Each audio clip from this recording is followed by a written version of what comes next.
been a really long 3 days of traveling. We've been visiting more schools for me, trying to figure out where I'm supposed to be going. And frankly, I'm not even sure if I want to leave Toronto. Well, I mean, the associate dean at Windsor was really nice. It's just those stairs, man. The dean spent so much time talking about this tour guide. Jeff, what was it even? He should not be a tour guide. It was like he was going for his morning walk through campus, drinking his venti coffee, and we were just lucky enough to be along for the ride. It was not a good ride. And restaurant. I'm supposed to hate restaurant. I'm a Queen's guy. Screw Queens. Anyways, I have my master's. And she's working on hers right now. How's that going? Well, I finished the book for this week, but that of course means I immediately have to desperately start reading next week's book. And on top of the soul-crushing amount of work that I'm doing, it's a light and enjoyable topic which you of course envisage yourself studying when you apply for application to the hallowed halls of Boise: decolonization and anti-blackness. But it is the most important thing I'll ever study, so there's that. Are you having fun?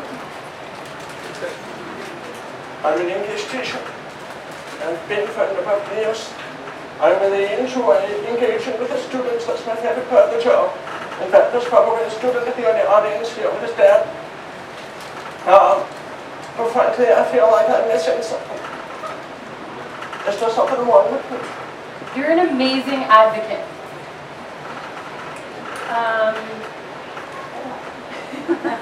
Oh, we should go back in time and show them how we met, so that they know what's going on here. Sure, I can definitely do that. Hello. Hi. My name is Ted. Nice to meet you. Oh, you're Michael. So you're the consumer that I'll be working with. We just became friends on Facebook. Happy recent birthday. Yes, thank you. So, I have time to ask you 4 questions. Okay. 4 questions. Okay. And, so, are you ready? Yes. What's that phrase you always say? As ready as I will. Ever be? There you go. First question. Can you tell me about a time when you had to stand up for yourself and it was unpopular to do so? Well, I used to work at a private school and I didn't really agree with the administration and the management. And there were a lot of students that were experiencing depression. They were far away from home and they missed their families. And I had one student come into my class and she was crying, and I asked her what she did when she went home from school. And she said she went home and she cried, and then she fell asleep, and then she cried, and then she came back to school. So I decided we should start some clubs at the school, but the administration was not on board. It soon became evident that it was too important not to do, so I just decided to have a meeting with the other teachers at lunchtime, and we started planning clubs anyways. And actually the clubs ended up being really successful. The students were a lot happier. And now the school uses the clubs as a marketing tool. Did they ever give you credit for it? No. Okay, question number 2. Can you tell me about what Intervenor does for his or her deaf-blind consumer? Please. I really hate the word consumer. I consider myself a Marxist, and I hate all the capitalistic connotations of the word consumer. And yes, I do realize that I'm doing this play in a store right now. But it was a pretty good store, I have to admit. Freeze. I'm also not a huge fan of the word consumer because it has always brought to mind this image of myself as like a giant cartoon cookie, but with this little cartoon face on it, looking up in horror as Michael descends upon me, eating my chocolatey goodness. Unfreeze. Well, based on the research that I did, an intervenor's job is to be like the eyes and ears of their deafblind consumer and provide them with any sensory information that they might miss out on as a result of their sensory loss. All right, question number 3. What would you do if we had some unplanned or unstructured time? Well, first of all, I would check with you and see if there was anything that you felt like you needed to accomplish or do that day. If not, I know that you're interested in theater. So I might see if there's a play or some kind of drama thing happening in the city that day, and if we didn't have anything planned and you just really didn't want to work that day, I'd leave you alone. I mean, ultimately it's really about what you want, right? Thank you for saying that. Are you okay with destroying people's lives? Are you okay with screwing up people's lives in an irretrievable manner? No. I'm sorry, that was the wrong question. That is the right one. How are you with stress, anxiety, mental health concerns? Well, I have a lot of personal experience with supporting people with different mental illnesses, so I'm pretty confident that I could support you in whatever way works best for you. Okay, well that's it. Congratulations, you are hired. Oh. I don't have any time to finish this. So I will just leave Krista to finish asking you the rest of the questions, and bye. Oh, Michael, I think it's time for us to have the inspiration porn talk. I really don't want people getting this idea of me as like this magical disability savior swooping in. No. Fine. I'm deaf and I'm blind, but so what? So what if I step on the screen stage? I can't even hear it. Okay, I put my pants on like everybody else does. Oh, wait. I know that not everybody can put their pants on. I guess I might have some trouble with that one. Okay, it doesn't matter if you need assistance to put your pants on. And I know there are some people that don't have any pants, like this gentleman here. But that's fine. As long as you've worked out an arrangement, that's okay. I like getting free stuff just as much as the next person. I don't really consider it to be free when I've been screwed by the system so many different times that I've lost count. Let me tell you a story. I was really speaking on this one. There was an older man in the summer, and this older man, his name was Bob. Let's call him Bob. He was a wasp, except for the fact that he was Jewish. There's a word for that. I can't remember. Oh yeah, asshole. I'm not saying that he's an asshole because he's Jewish. I'm just saying that he's an asshole because he's an asshole. Okay, so anyway, we were at drama camp together and he walks up to me and he says, Michael, you speak so well for a deaf person. And I didn't really know how to respond. Is that even a compliment? Okay. So I went home that night and I thought about it. And I didn't come up with anything except for the next day. When I returned, he was talking about how he had kidney pain. So I walked up to him and I said, well, you speak well for someone with kidney pain. I'll tell you another story. It's a storytelling hour. So I'll tell you another story. This is a story about a date that I went on. I went on a date with a guy and he told me that I should stay with him because it was the best chance I was going to get due to my disability. It was the best that I could ever have. I'll tell you another story. I met this guy and he told me that because I was deaf-blind, I should go to the hospital. I should get checked out by a doctor. Like that had never occurred to me before. I'll tell you another story. When I moved to Toronto, I was looking for an apartment. And I called this landlord because I can't use the phone after all. And I called the landlord and I said, you know, I'd like to come by and check out your place. And he said, well, I'm sorry, there's too many stairs. Because I knew I was deaf, so stairs are a challenge.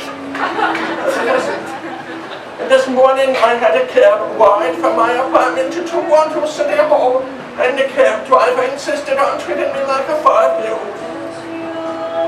And he did not know where Toronto City Hall is.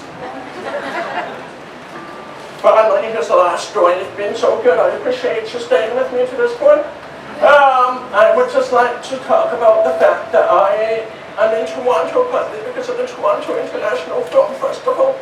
And I'm sure you may have seen me on the CBC in September. She was also on the CBC as well. You can look us up on Google. And I love them, but they're still not the most accessible film festival ever. So, anyway, the point that I'm trying to make is that just leave your pity, leave your inspiration, leave your sentiment, because those things don't do anything for me or other people with disabilities. They don't help us in any way. And for God's sake, stop that cheesy music.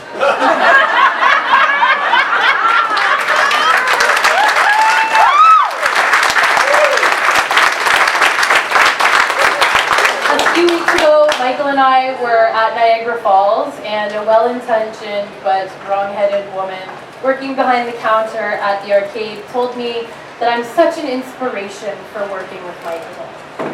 I am not Mother Teresa, and I'm not inspiring. I'm really, really lucky because I get to do a job that I absolutely love, and I get to work every day with somebody that I respect and admire as much as I do myself. So please don't walk away telling yourselves a beautiful story about the magical snowflakes that all the disabled people are and the beautiful diverse snow globes that is our world, because we're all really just people at the end of the day. Oh, sorry, that's my phone. It might be the TDSB. Sorry. Hello? Oh, yes. I am available to work Monday, Tuesday, Wednesday, Thursday, Friday, Saturday, Sunday. Oh, you want me to teach automotive expressionism? Yeah, I can do that. Oh, you know what? I'm sorry. I forgot that I'm actually covering a class next week, and it's for library boys sports retreat. So I'm not going to be able to cover that class, but please do keep me in mind in the future. Thank you so much. Sorry about that. Okay, where were we? Yes, let's get back to that thing that we were talking about. When I very, very nicely came up to you and told you that you can't give me information and then now help me understand it. Yes. Okay, so what you were telling me is that you felt like in that moment you needed me to support you and you didn't get the support that you needed. Is that right? Yes. I just didn't know who I can ask.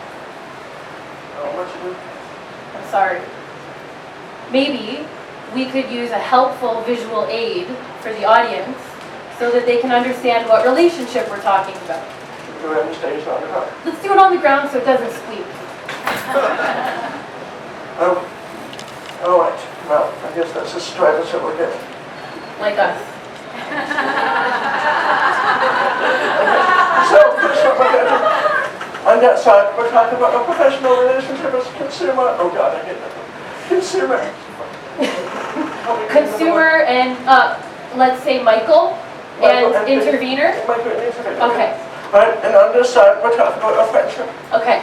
Okay, so what's that here? So over here, we're currently talking about professional things.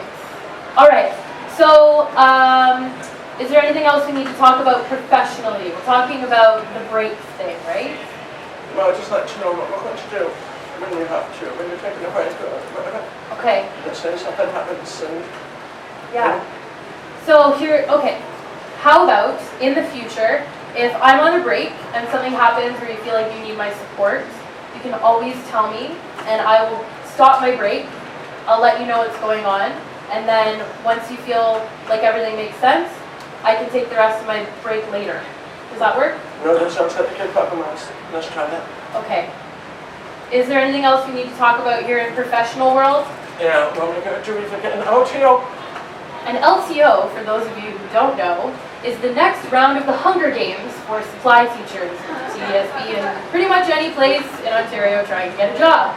What it means is right now, as a supply teacher, my phone rings in the super convenient hours of 6 p.m. to 10 p.m. every night with jobs at schools around the city. I work those jobs hoping that one of those teachers is going to be gone for a long enough period that it becomes an LTO, long-term occasional. What that will mean for me is the next step in my career. What that will mean for Michael is at any moment my phone can ring and he doesn't have an intervenor anymore. Well, if I get an LTO, I'm not going to take it.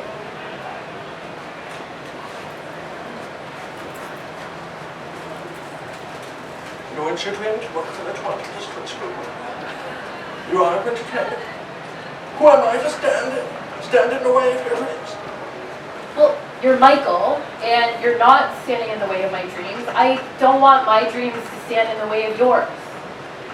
Okay, we're just gonna have to keep looking for a new intervener. Somebody who, like shows up to work on time. How about someone who doesn't take me to an employment fair and then ask the people there for hope in finding a better job than the one she currently has? Or like somebody who did not have a dream where the baby Jesus came to them and told them in a vision that they need to help the less fortunate. And how about someone who doesn't ask me to protect her in the dark and dangerous streets of downtown Toronto? Because she lives in Northbrook.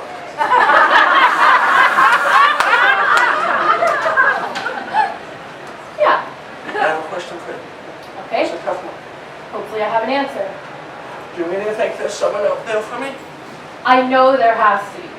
By the way, everybody, we did actually find 2 fantastic interveners that now work with Michael. They couldn't be here tonight because they're actually in Paris, Ontario with the cows, training for this awesome job. So, Do you think Gabriel is the reason why Yes. I'm there in the first place? Gabriel is behind the pillar. Nope, he's over there. Thank you, Gabriel. You're a rock star.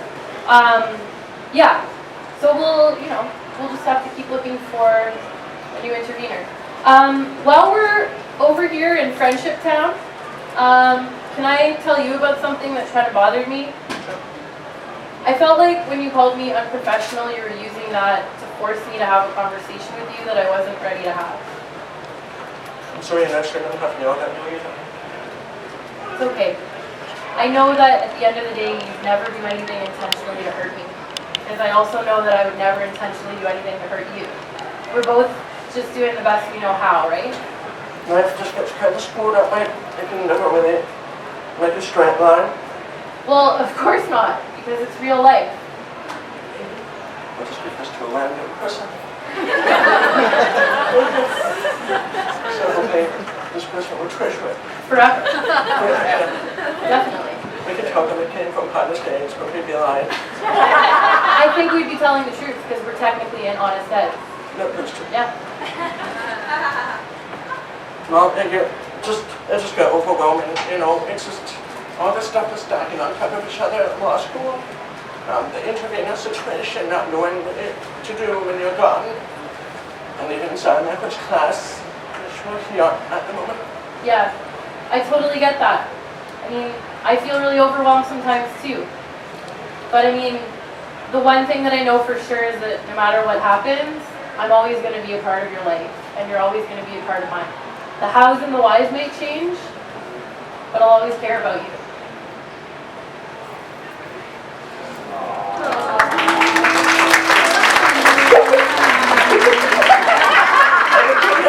They are. They need to stop. It's Sarah McLaughlin. Let's stop. Maybe Hey, Michael. we did it. We made a play together. Yeah, we did. And you know what that means? The CDBA is going to want you to have a new goal. Maybe some baking! Oh no. Let's talk about the patriarchy. I'm in.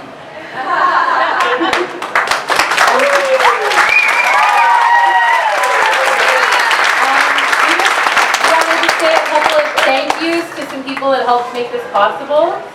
Yeah, let's start with Key and Kamal back there.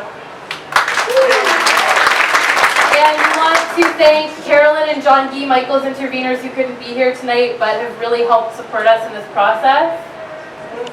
We also wanted to thank the people at One for making this event possible. Yeah, thank you so much. And we want to say thank you to the CDBA for supporting us and supporting Michael and his goal to perform in front of a live audience.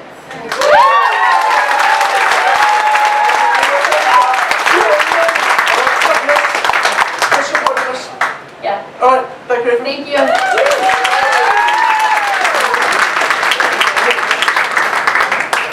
Hello. What an audience you are.